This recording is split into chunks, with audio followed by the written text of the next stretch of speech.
ni mchungaji. Taarifa Mheshimiwa Hussein.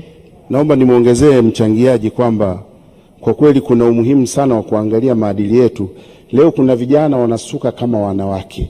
Kwa nini isichukuliwe hatua ya kuwanyoa nywele tunapokutana nao barabarani?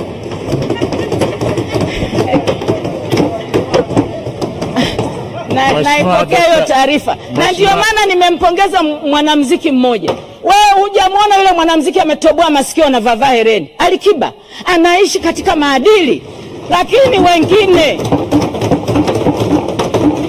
unavaa suruali, unaimba muziki, umeishusha chini, ili chupi linaonekana. Nani anataka kuona? Nani anataka kuona chupi yako? Kwani nani asiyevaa? Kwa hiyo tuangalie hivyo vitu jamani, hebu tusimame kwenye maadili.